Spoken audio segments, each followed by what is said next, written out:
And then I have the info. I pulled notes on World's Strongest Man and on the Enhanced games, and then some stuff on Strongest Man on Earth, including I have every competition breakdown of Strongest Man on Earth, since there's only a handful of them.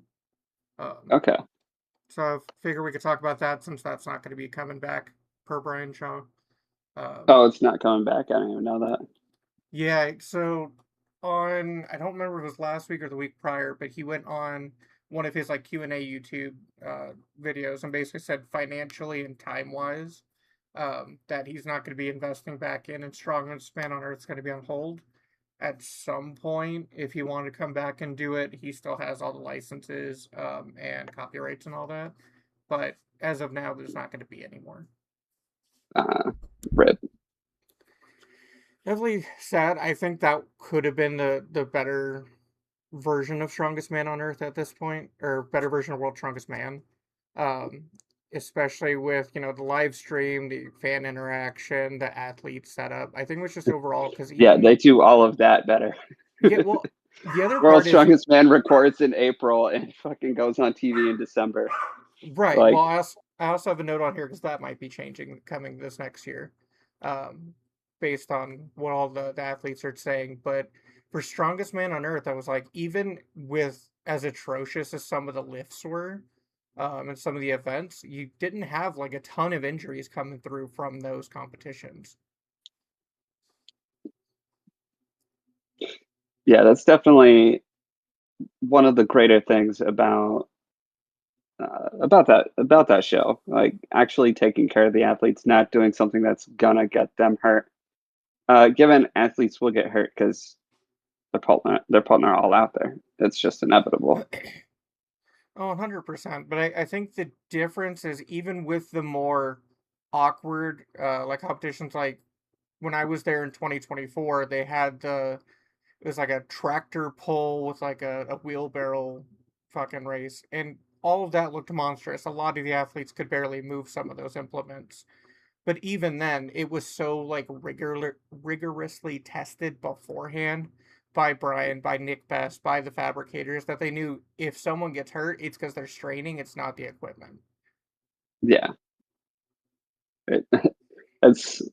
I love the fact too that they have literally just retired legends who try out all the events before to make sure that it's uh, you know an event that makes sense to do. Uh, Oh, 100%. And it's one of those, it's still like keeping those veterans around gives the fabricators and stuff better insight into it, but they get to play with the shit, so they're excited. oh yeah, that's got to be like one of the funnest jobs. Yeah, just Like go lift the shit. everything that like Nick Best and like Big Laws do nowadays. It's like, oh, you're a commentator, and you in Big Laws' case, and you coach the world's strongest women. Like, pretty Yeah. sick, pretty sick way to still be involved in the community, even many years outside of competing. Well, and even up until recently, because I don't know if they're still working together now, but he was coaching Mitch Hooper getting into the sport, and Oh yeah, that's right. how many events and world titles and shit did he win from getting help with laws? Like as smart as Mitch Hooper is, having that veteran kind of guidance going into those comps was for me the X factor for sure. How someone so new can just dominate everything is you had not only your own, Mitch Hooper's brain, which is crazy when it comes to physiology and programming, but having that like, hey, try these different techniques because I've been there, done that was the thing that set him apart early on. Yeah, I mean that great kind of mentorship is exactly what got Martine Sleazy's crushing it, in 2016 is he trained for like 3 years with Ode Haugen, and Ode Haugen tell him like, no, you're not ready. No, you're not ready. No, you're not ready. Which is funny to see someone at such an elite level having not had so many previous years of competitions, but being trained for, he was just being coached for World's Strongest Man essentially. Like, why do these other competitions don't get distracted? Well, and I think for Martins, the other thing that helps not only the veteran, mind of Ed Haugen, but how good he is at the weird lifts for strongman and his grip strength was also like Oh yeah. set him leagues above it because there's very few people that Well, are going to where do you compete. think that grip strength came from? Exactly. I'm It's like, uh, definitely from Ode Haugen. the only person that you're going to see beating that regularly or being, that competitive was going to be like Brian Shaw or Mark Like Felix. And Marcus that's Felix. Yeah. and those are both genetic freaks for it. Oh yeah. Mark Felix is an anomaly. He's he's a monster. But That's how I want to be looking in my 50s for sure. oh fucking that's how I want to look every day of my life if I could. Right. With Strongest Man on Earth on pause though, do you think Brian pushes or gets talked into doing more of like a potential strongman committee that helps oversee all the events and kind of regulates the different records and lifts and stuff? I could see that. But I mean, it really depends. Like, I don't know all of Brian's perspective on why put Strongest Man on Earth on hold. Financially, time wise, that makes sense. It's you're running a big event. Right. Those are taxing, and if running it as like, oh yeah, my wife and I run this massive fucking show that has a ton of fans globally, uh, without like a whole team, and that being, you know, almost the only thing you're doing at that time, that's really taxing. Uh, Oh, 100%. And I think one of the the factors that took away from the like the financial aspect of it a lot is you had to go from a garage to a stadium with only a few years, but it went from just, in hey, we're like gonna. 1 year, it was literally, hey, this is at our home gym in the mountains in Colorado, to the next year we got a stadium. Yeah, it was like a small arena, then a stadium, and just kept getting bigger and bigger, which is cool. But I think him trying to add more of like the amateurs, add arm wrestling and grip and all these other competitions on top of it really just Kind of diluted the yeah, focus. it diluted not only the focus of the competition, but it diluted like the fan focus on it because even when we were there, you had like amateurs and group, you have multiple competitions going on at once. So you're splitting the Yeah, fans that way, so neither group is getting the attention that you want to give them. And that's not even including people just walking around the booths instead of watching those competitions instead. yeah, So makes sense. like you get less exposure, you dilute it a bit between it. But the other factor is just how many of their own sponsorships were them. Were Undefined Nutrition, Shaw Yeah, Strength, Shaw strength.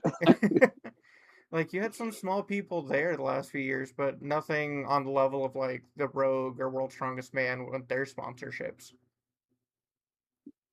Oh yeah, like the Ohio being, sponsored by Rogue versus, I mean, using your own companies to sponsor your events, not bad, not inherently a bad thing. There's nothing like wrong or like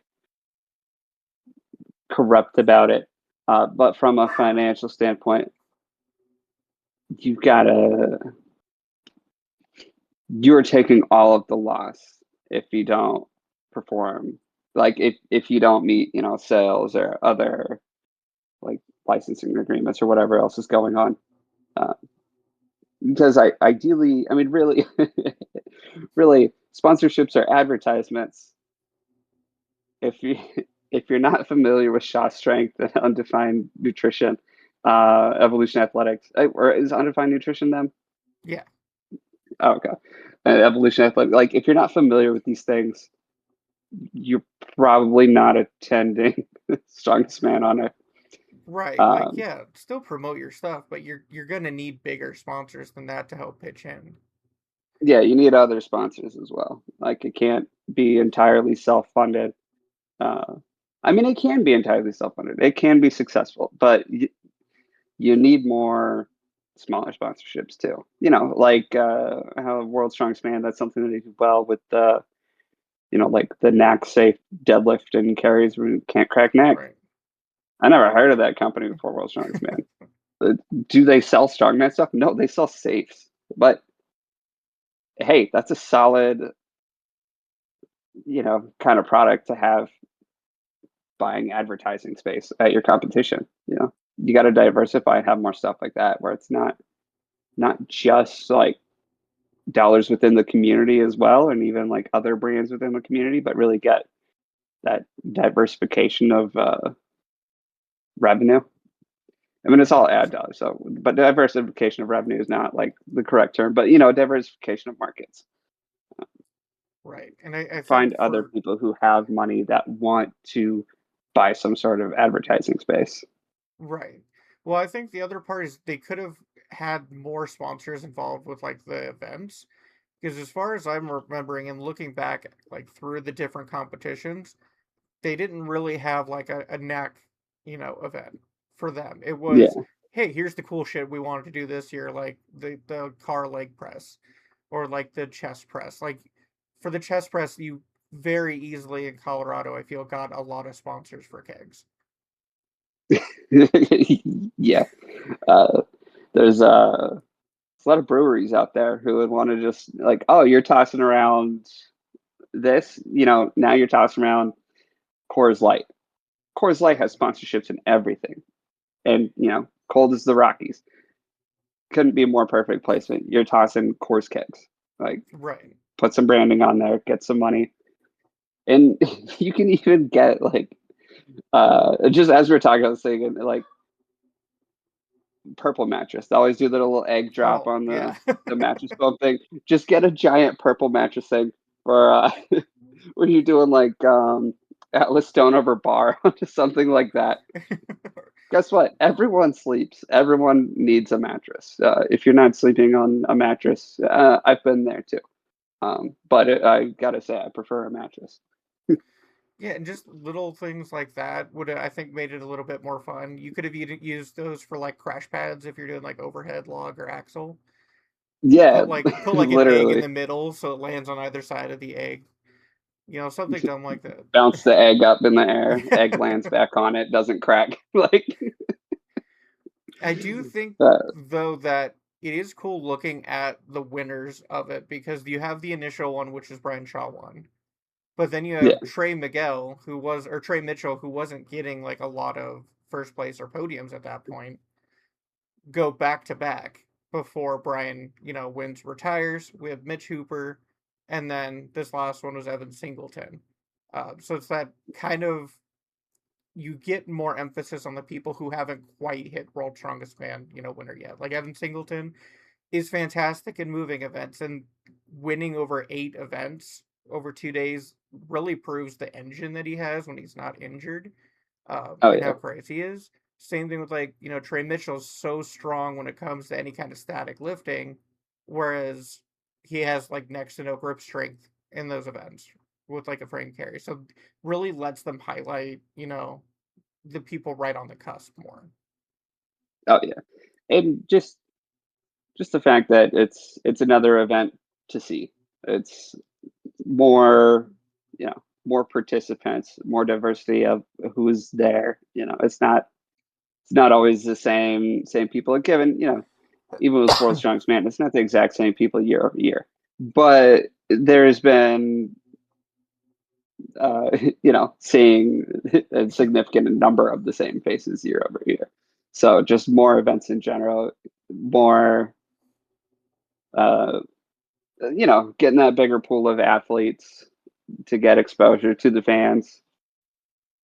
Yeah, and especially with them live streaming, where like versus World's Strongest Man, you get that immediate feedback. You get the immediate promotion of the athletes putting their own stuff out there right away because they're not under contract to keep it hidden. And you can have those Yeah, moments where it's like we're all watching the Super Bowl together essentially and freaking out and bringing those people together versus hey, this TV show that recorded a year ago is on, let's go watch it. It's this is happening now, let's hang out and watch. yeah, that is seriously the biggest disservice that World's Strongest Man does is they need to make it a live event, not go watch this on TV 8 months later. Um, I mean, because like you said, it's the strongman Super Bowl. If you're watching the Super Bowl, you're either watching or you don't watch, and you know regardless who won the next day anyway, because it's what everyone talks about. Within the strongman community, I'm not going to sit here and say, "Oh, don't give me any spoilers. Don't give me any spoilers." I'm waiting till December to watch the World's Strongest Man. No, I know that same day who won, who's second, who's third. Uh, it's all over the internet. Well, yeah, and especially like think back to 2020 when they had him out in the middle of nowhere in Florida lifting through storms and shit for World's Strongest Man. That live streamed would have, I'm assuming, helped a lot of the athletes, get motivated, just getting that feedback while they're trying to lift instead of just Oh sitting there yeah, by themselves. Like, I understand you can't have a ton of people there at that point, but that should have been, hey, we might have an opportunity to start doing stuff that will help strongmen get more eyes on it. And I'm assuming it's because they've had this long-term contract with whatever the company was in the EU that controls it. But from Mitch and Laws and Brian and a few other people, there's talks that it looks like it's running out, and 2027 they can make a new deal.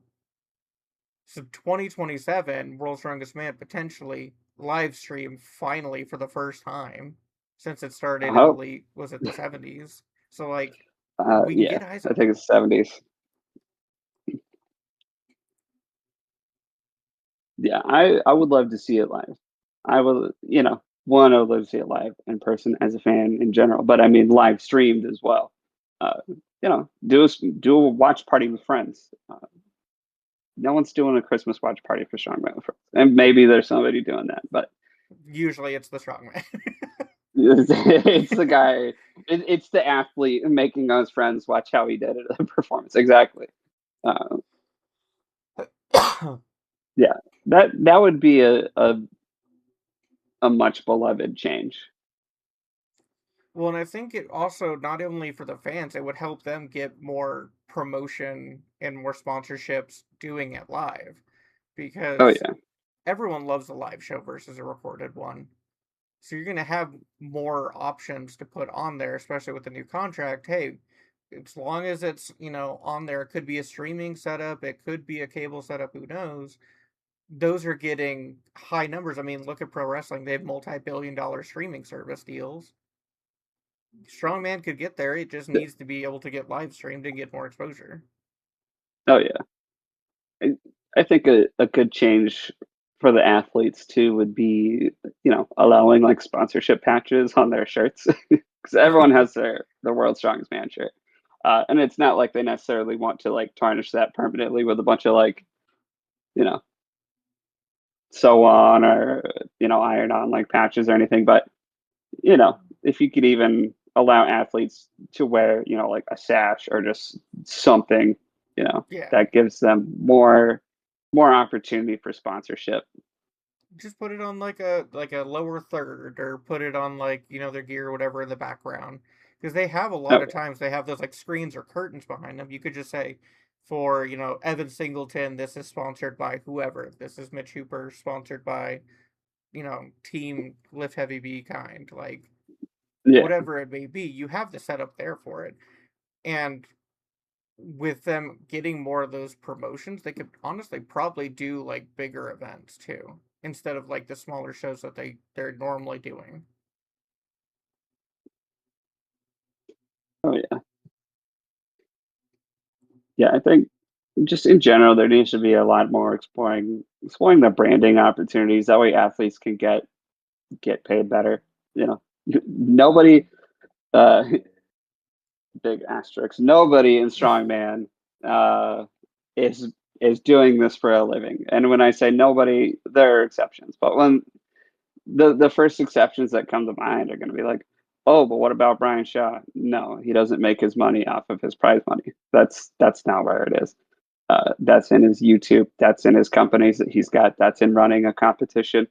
What about Eddie Hall? No, again, YouTuber, the Stolmans, YouTubers, Martins, YouTube series. Again, like nobody's making their money from the competitions where they say, "Oh, yep, this is how I live," which Not that I would expect that anyway, but a lot of the times what you're getting in prize money isn't covering the food bill to be a Right. 6'4", 400 pound person.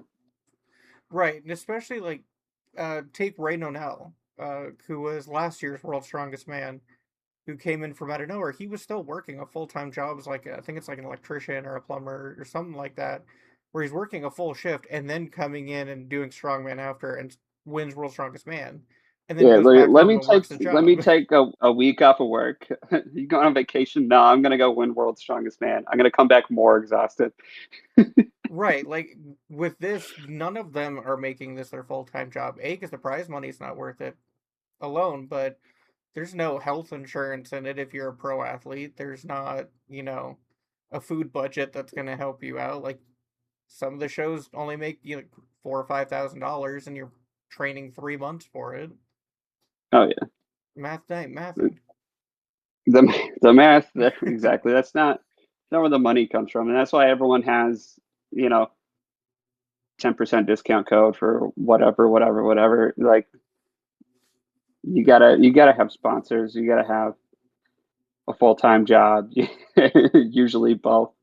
Uh, hopefully, you're getting enough from your sponsors so that I it doesn't hurt you financially just to fly out to South Carolina to compete. Like, Speaking of 10%, I'll throw my little lower third on here later for my W code. Um, all right. but on World's Strongest Man, this year was crazy, I think, because they had so many injuries very quickly in it. And like looking at this one, the first one that got injured was Adam Bishop. So Adam Bishop got he withdrew after the Farmers and the Power Stairs, unknown injury. So you have Kevin Hazelger, probably butcher that, who replaced Adam Bishop, and then he withdrew before day two even started because he also got injured. So you already have backups coming in and getting injured before they even get to the finals. That's insane to me. You have Bryce Johnson, who tied with Martins, but then he pulled out after the truck pull. And then Austin Andrade had a concussion and went to pull a deadlift and then realized he had the concussion. So, like, you have some crazy What a injuries hell of a time fast. to realize. Because if you gotta, I probably only ever had a couple of concussions, and thankfully it's been a long time. And I was gonna say they weren't too severe, but that's definitely not true. I got in a car crash. Very But severe. it, if you have even a minor concussion and then you go to do something like deadlift that puts your whole body under stress, yeah, you're gonna realize real quick. Yeah, dip down to pull, 800, 900, pounds off the ground and realize that your head's gonna feel like it's popping and you're barely walking if you're lucky.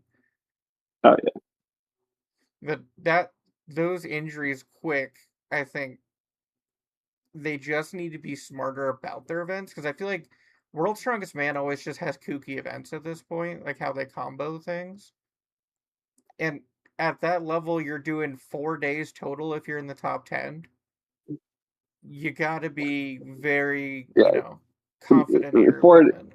4 days where it's you know semifinals for 2 days, a day off, and then the finals for 2 days, day off.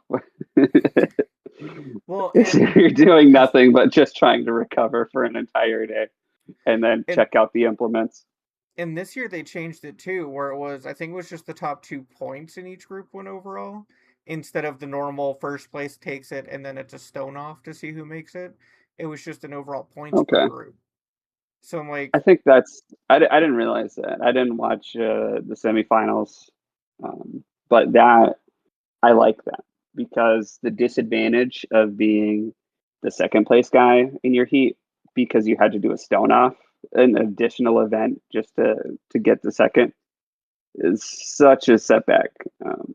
Because it's just all that much more fatigue, fatigue from a very heavy, full body taxing event. the only like fallback on that, and it's not necessarily against the rules. And I'll have to go in and double check because I'm doing this off memory from watching the clips live. Is that switch up in the rules is you have Lucas Hatton, who could have been, on the podium, and Tom Stoltman both eliminated going into the finals. And as far based off as of far, points. based off points, and as far as I was reading and seeing people talk about that were there, Lucas hadn't stayed there as a backup for finals, and still, obviously, he ended up going home and not competing in the finals. So I'm like, you're just hanging on to people at that rate. Yeah,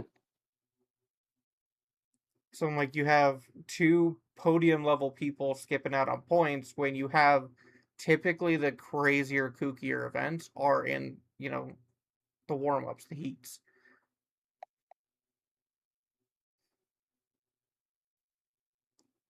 So I yeah, think, I can see that. I like the elimination off of points though, just to not have the second place person per heat have that additional event because that puts half of all, puts 5 out of the 10 finalists at a disadvantage. You almost know what the podium's going to be at that point. well, I think it would work if they didn't have the crazier events. If they had the more traditional lifts or the more traditional equipment for most of those, heat. For semifinals So, and then yeah, do some of the then stranger ones for finals. yeah, I can because see that. then you're gonna get the more consistent overall guys there that are gonna be better. No hate on anyone else, but having Tom and Lucas both miss is crazy to me this past year with how great they've been doing. Um, Oh yeah. and especially with some of the events that they did do for the finals, you would think that they would be better off. And speaking of the finals, that the competition between Ray Nonell and Mitch Hooper was like 1 point. It was some crazy thing going in where Mitch Hooper had to beat him in the stone off. Oh yeah. It was like a half point lead, I think. I was watching day two earlier today. And Yeah. Ray Insane. Nonell slipped on the fourth one because he slipped on the rings that they place him on. That little slippage cost him. But Yeah, I he would have had faster if he didn't have that slip. And then he came so close to getting that fifth stone too. well, and that's insane that he was the only one that close to getting that fifth stone. But for me, I think the X factor there was, as much as I'm a huge fan of Mitch Hooper, a lot of those deadlifts did not look fully locked out. They were like, 97 and three quarters, where it was just that little bit of hip push through, but he was getting the call from the ref. And I Uh, think that was a judging call that could have made the difference too. Is was it a full lockout or not? Because some of them didn't look that great. Versus Ray O'Neill was getting very strict refing. okay, I didn't watch the deadlift portion. I only watched the day two, so the log and the stones. But yeah, that's one of those things too, where like luck of the draw with the judge. I mean, you would wish the judges could be perfect about it, but that's why it's a judgment call. That's why it's made by a judge. Sometimes it looks locked out. Sometimes it is locked out and doesn't quite look locked out, or they just want it further locked out than what's what Yeah, some people would consider locked out. I was looking to see if there's like photos or videos I can grab real quick of it, but I'm not seeing anything right away for it. So I'll have to look that up and send it over to you later. Oh yeah, I'll Um, check that out. I want to see what those deadlifts look like if they're not, they were like if he's 97 and like three trying to hinge. quarters. It was just that tiny bit of hip thrust at the end that was missing. Um, Uh, but like yeah, at that weight, I can understand that. Not that he can't pull it, but I can understand that's not his focus there. It's the same reason he got into controversy at Strongest Man on Earth from that squat event 2024, because it looked like, 3/4 squats or half squats based on his foot placement under that giant machine, where everyone else was barely getting down to parallel, and a lot of them didn't even get a rep in, and then he's going so fast, with half to three quarters. But that's not on him, that's on the equipment. yeah.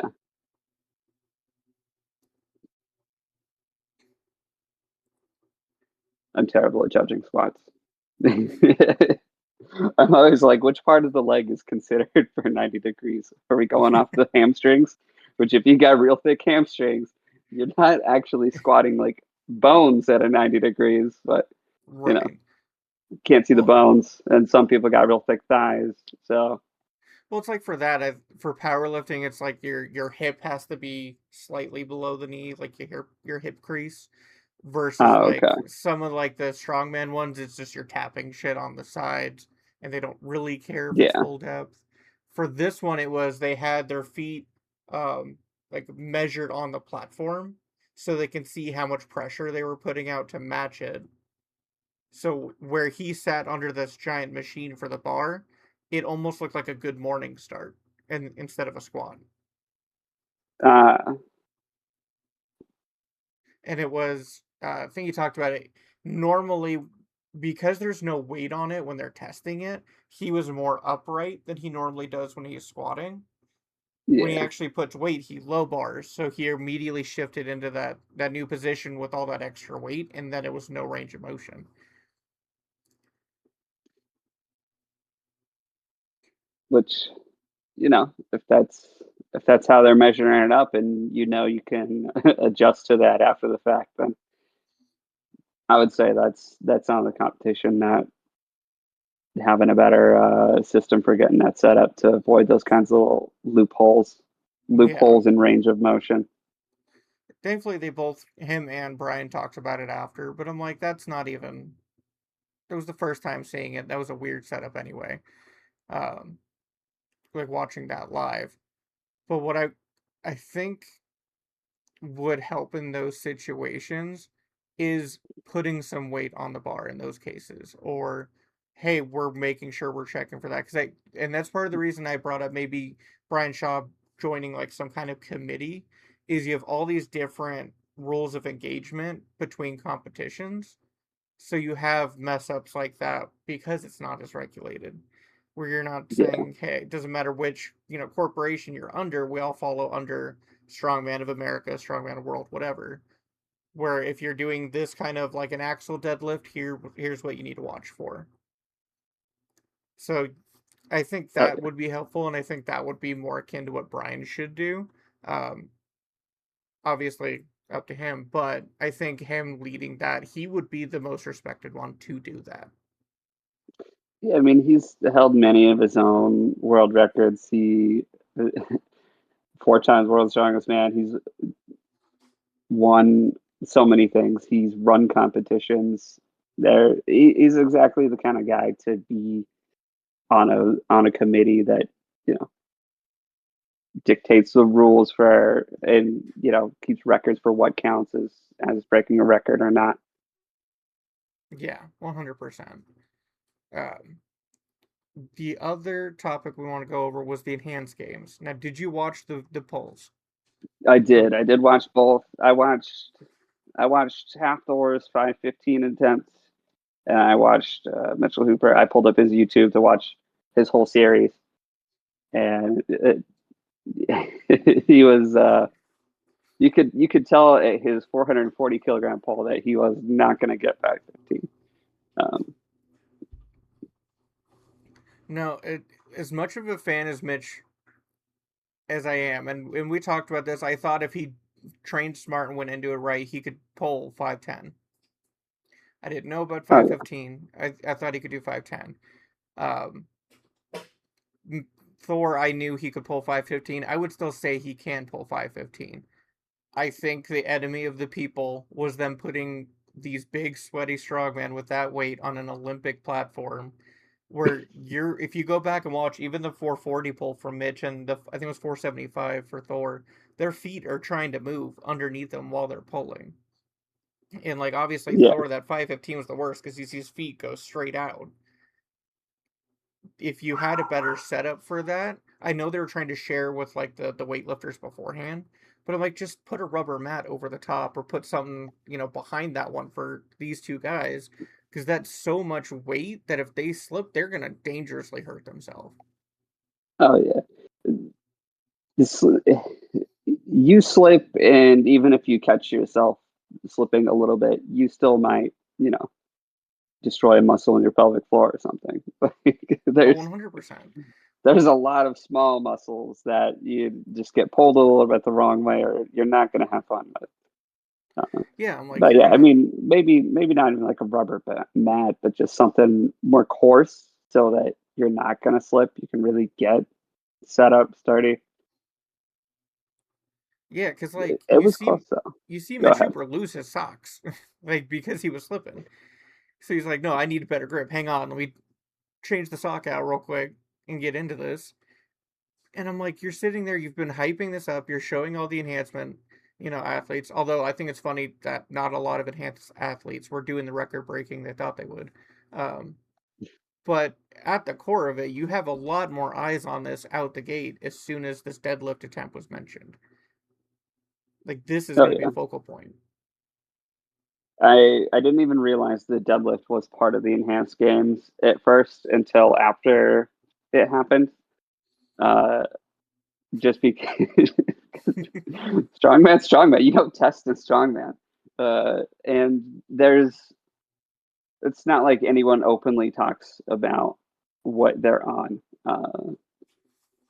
But do you really think all the biggest, strongest men on the earth competing to be the biggest, strongest man on earth are not on gear? Like, no one's falling for that illusion. But that's what I love about the fact that it's like, oh, it was at the enhanced games. That Is a regular show for them. like that's a regular. Like, I didn't even consider the fact that it would be at the enhanced games because, like, uh, yeah, it's strongman. They're all enhanced. That's just how it works. This isn't an accusation of anyone for legal reasons, but I would be hard pressed to believe that they were not enhanced. I mean, and it's not like we saw any strongmen come out and say, "Oh, I'm going to break this record too. I'm going to show up and I'm going to start taking gear and show up at the enhanced games." No, we Right. didn't. We didn't see anything like that because it's already an enhanced sport. Like, Yeah, it not surprising to anybody that it's enhanced. Like, we all know. We all that have done strongman, we've all heard the stories. We've seen, people do it. It's not that big of a deal. Especially because you not get even. random Instagram pages trying to sell you tests over the internet. Like, Oh, we've 100%. all But seen it. the the aspect everybody assumes is that it's just for the size and the strength of it, but a lot of that gear is also purely It's the recovery. recovery. Yeah, it's it's so that you can be restored and then have the capacity to go and train again. Right. You can't put on additional size if you're overtrained. You have to recover so you can train more. So it's a combination of all that. Uh, but recovering, honestly, using gear for recovery, as long as you're well, one, it's your choice to make. It's your body, your choice. I'm completely pro the use of gear. Uh, you know, watch your liver health, watch whatever else you got to do. Uh, but you're taking gear for recovery. Good, good. That's I'd encourage it. Like, ideally, talk to a doctor, but these are things that aren't legal. So do your research. Uh, wish it was one of those things where it wasn't so much of a taboo, so that there could be better access to resources. Um, Fortunately, there are people in the community who, I don't know if you've ever watched the More Plates, More Dates uh, YouTube series Yeah, I've with seen quite a Derek. few of them. Like, thankfully, there's stuff like that out there where it's like, oh, okay, this guy breaks it down so that I know what I'm putting in my body versus just I'm gonna, you know, take some D-ball and shoot up a fuck ton of tests and see what happens. Like, um, and then wonder why my back is covered in acne. My balls shrink and my dick can't get hard. Like, Well, and uh, even with that, like you can get more of those sponsorships for some of those like different recovery stuff um at the events. Like, I don't know why Strongman doesn't have more CPAP sponsorships, because any strongman to I know that's like 180 or above gets a CPAP. Like, shit. I want a CPAP. I'm not even kidding. I want a CPAP. I like want a nose job too. I probably have like a deviated septum or something, but I'm like put a CPAP on there, ice bath setup, saunas, like easy sponsorships for recovery. But again, it's not live streamed, and I think yeah, that's going to be a big like factor for it. Hopefully that changes though. yeah. Hopefully that changes. I mean, live stream it. Little break between reloading the bar for the next jump or whatever. Cool. Run an ad. Run an ad for Theragun, like or something. Right. Have Laws dress up for, a Gatorade commercial or something. I'm like, you could Right? even have like Jerry Pritchett come in and do stuff because, I mean, he's a decent looking dude. He's strong as hell. You can have him do dumb skits and commercials for stuff. Especially Yeah, like, I mean, his son Bubba coming in is gonna fucking kill some people in competition here because he's already pulling over 600 at 15. So you have a built-in younger audience that's going to start watching for him and his friends and Eddie's son and whoever else comes through that Shaw's kids in a decade. that's the future I look forward to seeing too. Is Bubba Pritchett and Eddie Hallstein's, you know, doing their own deadlift competition with each other. Since their dads like tied broke the world record at 485 right before Eddie hit his 500. Hey, guess what? They each have kids about the same age, and they're both strong as hell. like I could definitely see if Brian Shaw's kids get into strongman because I think he's talked about them getting into more lifting, a potential podium of a Shaw Jr., a Eddie Hall Jr., a fucking Bubba Pritchett, like dominated Right. by the nepo babies of the sport. That's the sport. They, uh, it is funny to call them nepo babies, but I mean that's kind of how it is. You grow up in the sport. You grow up, and your dad's literally a legend in the community and everything. Uh, yeah, same as we see like lots of football players who it's like, oh yeah, my dad played football. Baseball players, my dad played baseball. How'd you Well, get yeah, and in I'm like, baseball? Well, my dad was in the MLB. Like, yeah, they have the best training because they're gonna have their world class level parents helping coach them. They have all the equipment in the world to do all the training they need, all the recovery help. Like it's all built in, so they're gonna be absolute monsters. So oh yeah, those nepo babies totally fine. yeah. That's gonna be it's gonna be so cool to see like the kinds of records they break too. Um, Nothing against nepo babies, good for them. They didn't choose to be a nepo baby. They just benefit off of it. But Now, do you yeah, do you think already pulling they're? 600 at like 15, 13. How old is that kid? You said 15? I think he's 15. Because Yeah, I I think he was know, taller than me when he was 10. I yeah, remember seeing him when you competed, and I was like, that kid is already like taller than me. yeah, when I pulled him in the smaller like shuttle bus. Yeah, Yeah, I think guy, he he was was in like, the bus. I think he was 10 or 11 at the time. That was 2021. So yeah, he's be around Okay, 15, 15, yeah, 16. But yeah, no, that is what I'm looking forward to, especially because I think one of the things missing in Strongman is we don't have a lot of those like really, I was gonna say heated rivalry. That might be a little on the nose TV wise right now. But I had to mean, find another term. I'm like you had like Eddie versus Thor going, toe to toe in competition every year. You had Brian Shaw versus Z. You had, Laws getting in there with Brian in the European shows. Like you had those more head to head crazy personalities in the shows. I don't think we have as much of that anymore. And I mean, these guys are still great athletes. It's just I think they're so hyper focused on the training and the program of it, they don't get a lot of like time to show their personality out. Yeah, that and everyone within the community is pretty cool. So it just wants to see each other succeed. That's a lot of the strongman community. So you have less of rivalries in general. It's not like a team sport where it's like, oh, you're an Eagles fan. I'm a Steelers fan. When the Battle of Pennsylvania happens, We go to war. we got a war over the Keystone State. It's not. There's not teams like that. I mean, obviously, a lot of people were very like Team Eddie or Team Thor with their rivalries, but I think there's just less rivalries because it's not a team sport as is.